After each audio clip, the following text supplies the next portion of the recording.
Wahahaha! It's the Sound Alchemist, and today I'm joined by Gersh1! And welcome to our holiday... Halloween? Spooktacular! Orktober, Pictober. I hate my life. Actually, so the Orc Codex are pre-ordered and everything. We are filming this on Sunday. Supposedly, today's supposed to be the day of like the big release for Orcs. And so far, I have not seen, because there were speculations that they were going to throw in extra models besides the Speed Freak stuff. And so far, nothing. Never say never. So I'm sad. But anyways. Welcome to another episode of For the Greater WAAAGH. This is a video series where we answer the questions left by you, the viewer. If you have a question for us, comment down below. Put question in front of your question, because we get those questions first. That is what? Dragon Punch 903 did. Sorry, I had a burp. Me too. He asks, what is the creepiest, most vile, most disgusting thing in Warhammer 40K? You go first. Instantly, when I think creepy, when I think spooky and 40K, I go to the Demon Kulaba. Yep, we have a 40 facts video on it, so if you don't want to get it spoiled, or if you just want to watch the full story, if not, explain what it is. Pretty much, it's like chaos, like to 11. Like the dial only goes to 10, but they're cranking it all the way up. And pretty much it's like a pregnant woman who's like forcefully impregnated and like demon babies come out of her. Yeah, so like, because it's the Iron Warriors, right? The Iron Warriors. Who want to create Space Marines, so they're trying to birth these Space Marines. Like the neophytes. Yeah, like the neophyte children, and they want to make them bigger and badder, so of course a human body, a woman's womb is not big enough, so they actually start stitching together women and inseminating them with these like super genetically modified kids or whatever. And then they're like, they burst out, and like, it's just gross. It's nasty. Yeah. Makes me want to throw up. There's images that are really like gruesome. Are those like legit GW images or no? I'm not sure. They might be, cause what was it? Fantasy Flight Games. I think that story comes from Dark Heresy and the Fantasy Flight game stuff. So yeah, it's not like. Yeah, if you're into like gore, horror, that kind of stuff, definitely check out that 40 Facts vid. And then go see a doctor or a psychologist, because that's fucked up. That is pretty messed up, yeah. Yeah, as far as like the scariest thing, I think that is the number one thing. Other than that, anything that has to do with Nurgle and small holes for me. I don't like small holes. Yeah, you need a lot of lube. Next question comes from Bruva Michael. So I painted my first model in a GW store. Awesome. My question is, how the fuck won't go over the line? How the fuck won't go over the line? What does that mean? Like you're trying to say like how to paint within the lines? Yeah, because if that's the case, I mean, it's just a matter of like being, what is it called? Precise? Steady-handed? Yeah, steady-handed. Don't be shaky. I know some people, they take like little strips of like painter's tape. That way you won't go over. But depending on how thick or how viscous your paint is, sometimes it will bleed into it. Or the tape will actually like peel the paint that's underneath, which is usually like the base color. base and then color. You're like screwed. Yeah. Because you have to prime the whole model again. Or at least go over. I don't know.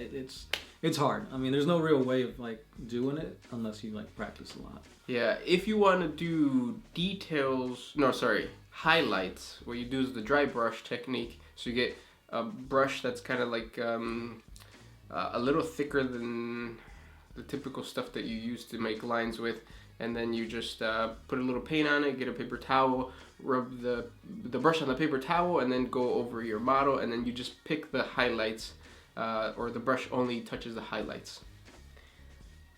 It's a good technique. Next question. C.S. Franklin. How do you think Tyranid meat would taste? Could the Imperium possibly farm Tyranids? No, I don't think so. And I think it would be kind of like insects. I think it would taste like it. Because you know how here in the U.S., we don't really eat insects. Right. The closest thing is sushi, right? Raw fish. Well, that's not an insect. But like in that... I mean, I guess, like... But like other cultures, you have like chocolate-covered crickets, mealworms, that kind of thing. Yeah, but that's what I think it would taste like. Could the Imperium farm them? I don't think so. I don't think that they would be... They're too vicious. Yeah. That's like saying we're farming like... Lions. Yeah. That'd be kind of messed up. You know what, though? We do farm alligators in Louisiana. Alligator's good. I've never had alligator. It's really good. I've had ostrich. Oh, really? I've never had ostrich. This one's by the same guy, C.S. Franklin. Also, do you guys think that the Tau Empire, the Eldar, the Imperium, along with the Emperor having been resurrected, can all have an alliance and be able to take on the entire Tyranids? Possibly. We don't really know how many Tyranids there are, right? Right. Or at least the ones that we're aware of, like High Fleet Leviathan, Kronos, you know. All that good stuff. I mean, if it comes to it, yeah, I could see them doing it. Because there's no way, like, the storyline would just be like, the Tyranids killed them all. Like, obviously they're the heroes, they'll win out. But it's going to be like a very... like viscous. Yeah. Viscous.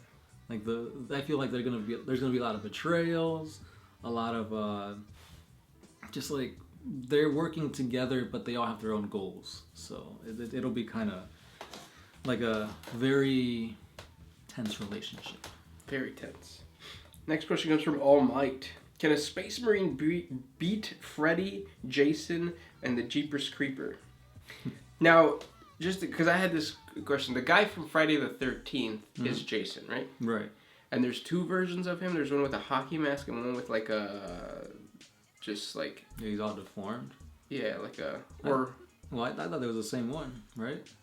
Well, no, because I saw a video, or I saw an image, and it was like the guy with the hockey mask, and then there was the guy with the hair and like the...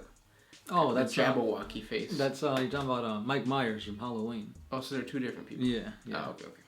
Anyways, so Space Marine versus Freddy. Well, I mean, Freddy gets you in your dreams. So he'd be like a psychic entity. Yeah. In a way. Dude, Space Marines don't need to sleep, right? Yeah, they do. Well, eventually, yeah. Oh yeah, because it's in the daily life. Like they have sleep. Yeah. Yeah. But they could go, I think. What was it, 340 something days without sleeping? Some guy from the Ultramarines. I think that was a record. But yeah, I think Freddy would. I think he could take down a Space Marine. I could see it happening.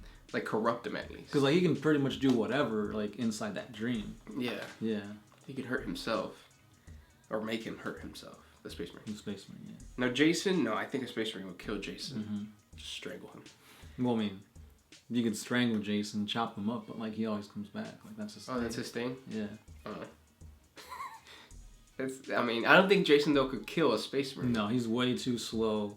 I mean, yeah, he'll tank a lot, but like, you know, there's ways around it.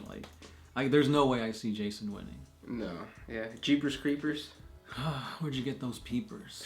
So this guy's basically like a demon. Like he can fly. He has a hat. Yeah, he's a demon. Demons wear hats. Yeah, he's an edgelord. I would say that he can take down a Space Marine just because like you can have a Chaos Spawn that takes down a Space Marine. True. So Jeepers Creepers, that guy could do it. That just sounds weird to say, but yeah. Yeah, I mean obviously I still feel like the Space Marine would win more times than not, but it's a possibility. Right. Good question though. Yeah. Next one. This one's also by Dragon Punch 903. How can the Eldar survive on their craft worlds? Are these craft worlds able to self-sustain their population, or do they have to steal, fight for supplies, food, etc.? No, they're self-sustaining because you have to remember that the Eldar had a golden age of technology where nobody had to work. Everything was already like food. Yeah, like every resource that we would need, they had gotten to the point where it wasn't AI, right? No. It was just it was some form of like production that didn't need the actual Eldar to take care of it. And that's what the craft worlds are. Mm-hmm. They're just giant STCs in a way. Kind of, yeah. I mean, obviously they do trade and stuff. Like they'll fight when they have to, but it's rare. Yeah. Next question comes from Rodney Stillwell, aka Lugs. Can the Tyranids consume the HUD?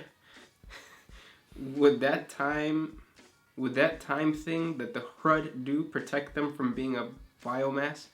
It's your boy Lugs. Answer me, please. Love your stuff. What's up, Rodney? What's aka up? Lugs. So can the Tyranids consume the HUD? The HUD are from Halo, right? No, they're an actual 40K species. Which They're like ones are those little like trash looking guys, like, and they have the ability to like slow down time or speed it up. Huh. Yeah.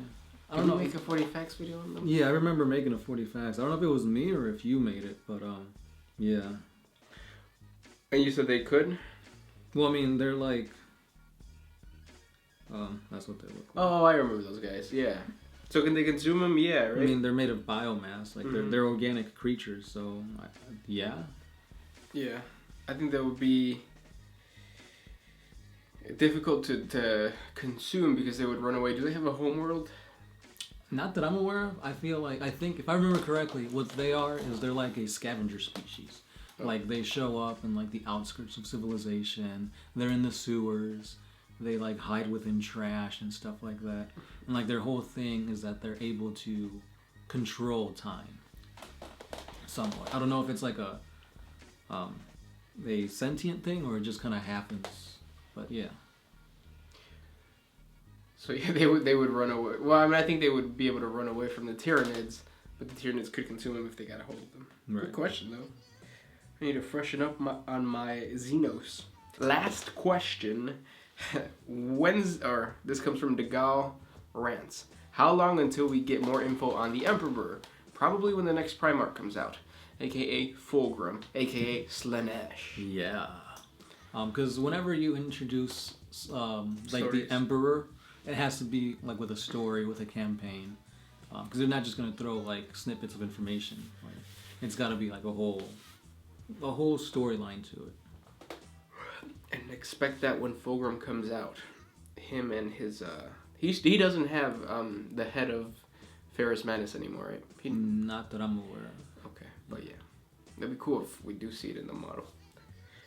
And those are the questions for today. If you guys have more questions for us, comment down below. I hope you guys enjoy your Halloween in 2 days, and I hope you pre-ordered your Orc Codex.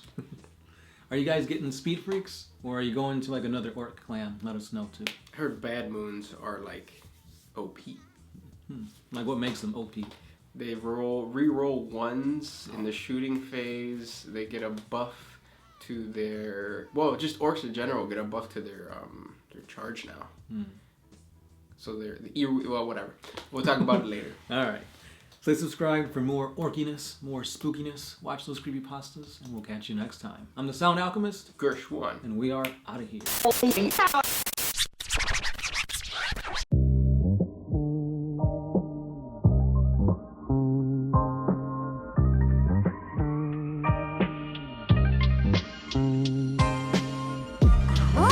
used to put my freedom first in any situation.